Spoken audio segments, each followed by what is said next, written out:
thought I would talk a little bit about pride today. I don't know why, but I guess it's just the result of another spiritual download. But I realized through my journeys in life that there are different types of pride. And I'm seriously considering doing either an audio series or a series of Zooms talking about the different types of pride. Pride can be a good thing and it could be a bad thing. It just depends on the situation and the perspective of those involved. But today I want to talk about a certain type of pride that just is damaging, and it's so damaging that and it's gradual to the point where the people involved don't even realize what they're doing.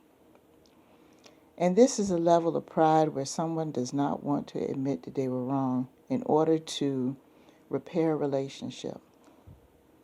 It takes a lot for a person to expose some of the negative aspects of their life in order to help people. It takes a lot of courage to do that. There are people right now who claim that they are in their truth and they are living a lie. They know they're living a lie.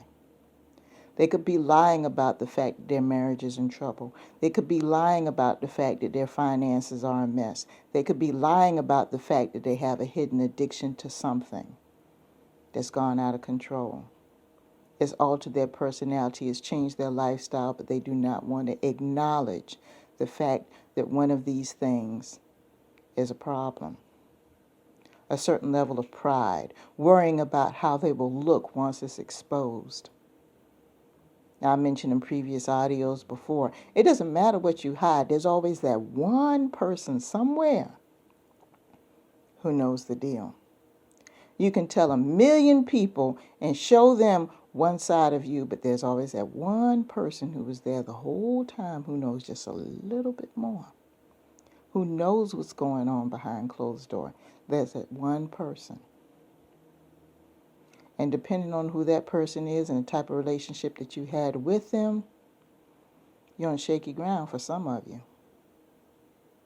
But I digress a little bit.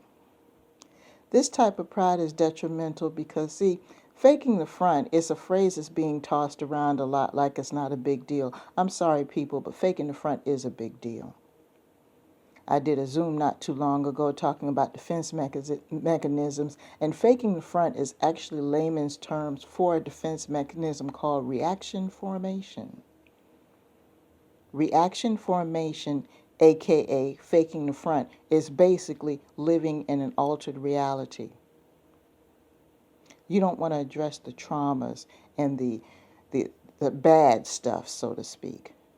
So instead of addressing them, you create this new persona, you create this new reality. You're faking the front in order to get by instead of tackling the issue at hand. Doing that is detrimental, especially if you wind up getting involved in relationships, because you get involved in relationships under the premise of that fakery. You're giving that person the impression that you're one way and you're not. And it's a matter of time, once they're with you, that the truth comes out. And for a lot of us, it results in divorce. And also, another way that it can ruin you is that you're teaching anyone that you bring into this world to do the same thing. You're teaching your children to be hypocrites. You're teaching your grandchildren to be hypocrites. You're teaching them to fake it till they make it. Make what? Then what? You're training them like a soldier. There's nothing wrong with fighting battles when necessary, but what are you fighting for? What do you stand for? There's a phrase back in the day that I was told that if you don't stand for anything, you fall for everything. I'm beginning to learn that's the truth. What is wrong with taking a few minutes every day and giving your higher power a little thanks? What is wrong with just taking a few minutes to yourself, by yourself, being with yourself?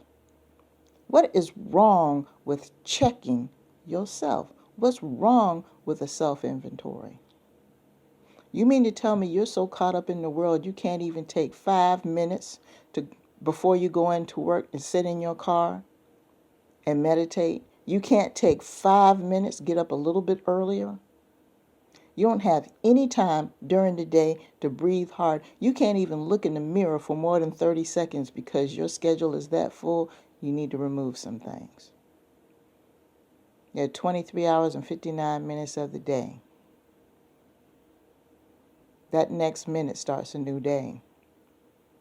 And some of you are under constant stress because you claim it's everything that you have on your plate. But remember, you were the one that had the plate in the first place to allow it to be full. Maybe you need to empty your plate a little bit.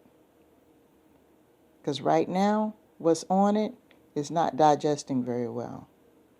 Then all of a sudden you have health problems, you got sleep problems. Insomnia is on the rise because people are stressed out. Okay. 5 minutes. You were here before all these situations came up. Remember that. You were here before the job. You were here before school. You were a person before you started school. You were a person before you started a career. You were a person before you got married. You were a person before you had children. You were a person before you had grandchildren. You were a human existing being before all this. So why are you going to allow any one of those things to take you away from you? Think about it.